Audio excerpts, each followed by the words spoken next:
Okay, let's catch up with Nationals backbencher Barnaby Joyce, who, of course, today was making headlines with his new bromance with fellow former Nats leader Michael McCormack.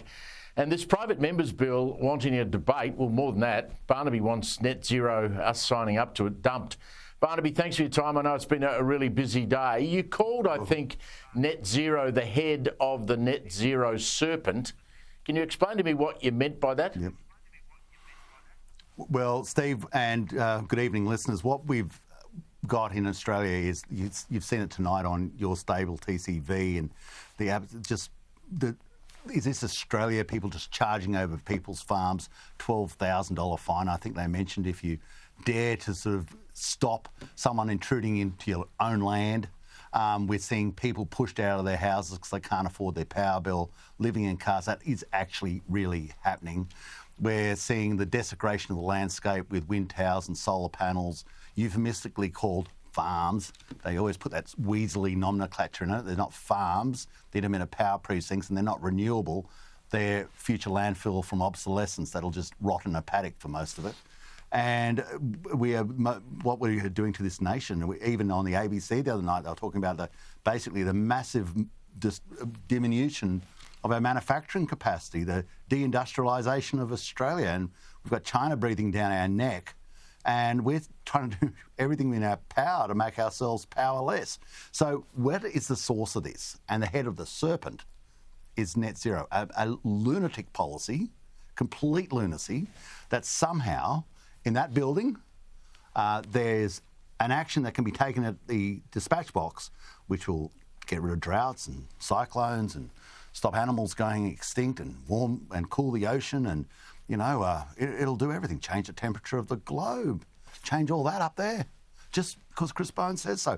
Even though China's not participating in it, Russia's not participating in it, the United States is not participating in it, Indonesia's not participating in it, Brazil, most of Southeast Asia, most of Africa. What it is, you'll see some participation in it by some in Europe, but even there, England, if they change government, it won't be participating, and even just across the ditch, New Zealand's not participating in it. So it will have no effect but the self-immolation of our own nation. What a ridiculous lunacy. Let's get the hell out of it. So let's go back in time a bit. You're a senior member of a coalition government. You, in fact, rose to the position of Deputy Prime Minister. Why the hell did the coalition during those leaders sign up to this in the first place? Take me inside the internal debate that you must have been heavily involved in about whether to sign up or not. Absolutely. I always voted against it. I've argued against it. I thought it was lunacy from the start. But in a position, especially within government, of executive office, you're bound by cabinet solidarity, which I complied with. And even in the Nationals Party room, after I'd cut that deal, which got about $32 billion worth of infrastructure, Urano Dam, Hells Gate Dam, Bowen Pipeline, intermodals for Catherine, Tennant Creek, upgrade of roads, allied health for Western Victoria, and on and on and on it goes, upgrade of airports, you name it, we got it.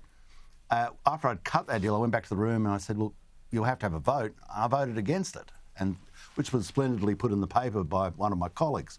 But that was good, actually, because for the record, people know that I've never supported it. And even Peter Dutton, who I get along with, but he ringing up, berating me, threatening to sack me if I'm not more fulsome in my support of net zero, which I could never be. It's a nutcase policy, and the rest of the world has found that. We're not doing something unique here, Steve. We're just catching up to where the majority of the people on the globe and the majority of the economy on the globe have already got to. It's crazy. I'm going to describe for you in a moment one of these so-called wind farms that I visited in Victoria at the weekend, and I was just horrified and I couldn't believe what I was seeing. But here's Michael McCormack, who you've now teamed up with, and he was asked about what's going to happen with net zero today. Have a listen. Do you think a majority of your party room colleagues agree with Barnaby and you? I'd like to think so. On repealing net Tom zero? will tell. I'd like to think so. Do they? I mean, how many in the National Party actually, they may not come out publicly, they're not as brave perhaps as you and McCormack are, but how many around that National Party room actually agree with you? I mean, anyone who lives in the bush surely must agree. You know, Steve, if I wanted to lose a seat of New England, I know exactly how I'd do it.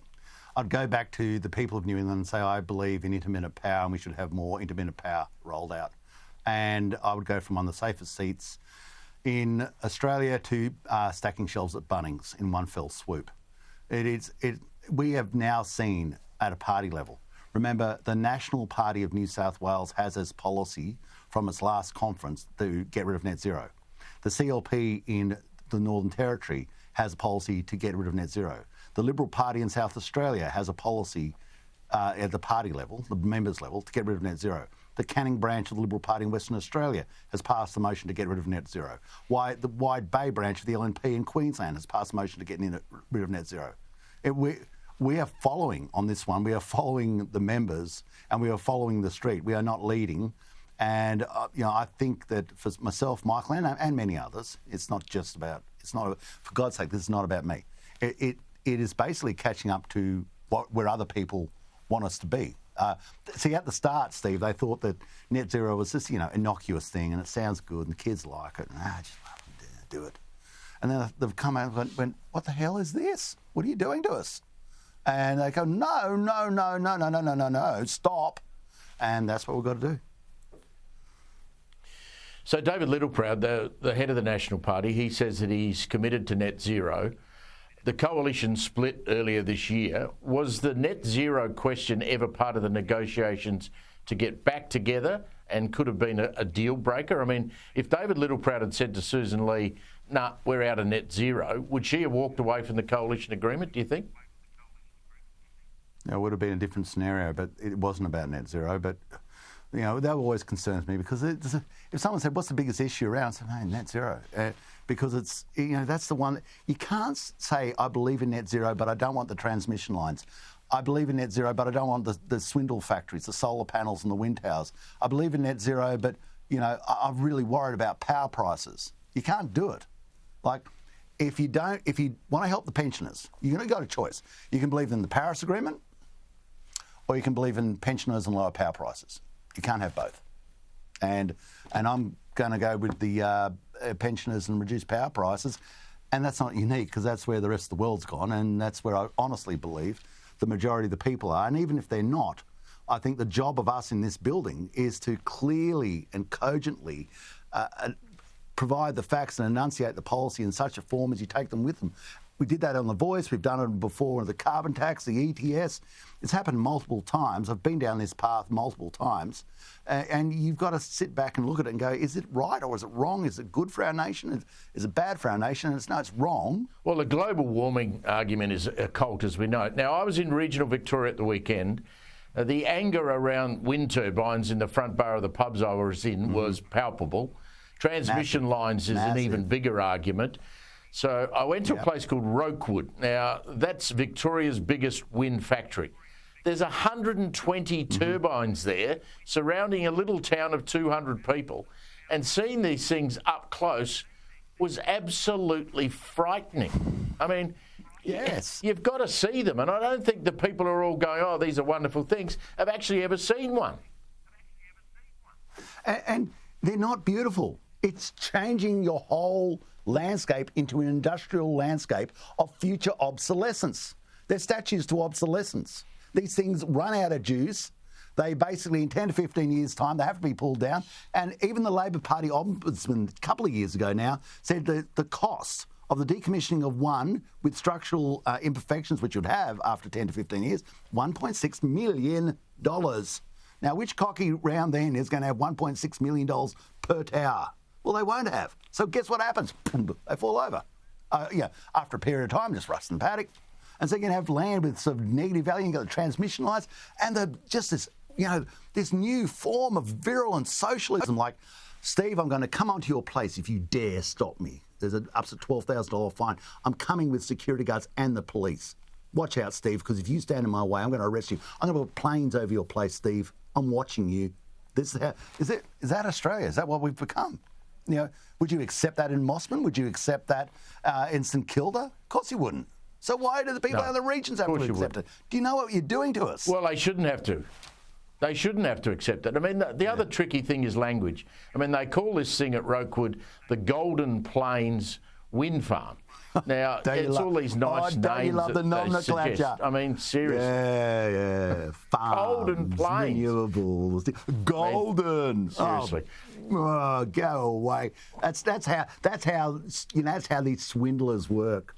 And if you dare question them, if you go, look, mate, I've been looking at this capacity investment scheme. You get a return. They're going to pay you 90% of your income, even if you don't produce power. Sounds like a rip-off. Well, the taxpayer pays that. You know, like, come on, man, show me the details. Show me exactly how much you're getting. Come on, Chrissy Bowen, show us what you're giving them, mate. Oh, you don't believe in climate. You're a denier. You're not a believer. Well, that's right. I mean, we saw Chris Bowen. Chris Bowen in Parliament today. He's with his mad uncle impersonation again. What about the claim of regional jobs, just finally? Because Jacinda Allen, the Premier of Victoria, when she ticked off on this thing, she said there'd be 700 jobs in construction and then 70 jobs ongoing. What are the jobs ongoing when these things just stand there and whir around? Where are the 70 people working? What are they doing? Well, let's give this one a little bit of a run in the park. Give it a bit of a test. There's a town in northern New South Wales called Glen Annis. $2 billion worth of swindle factories around it. $2 billion. And where are the jobs? Where's the new suburb there?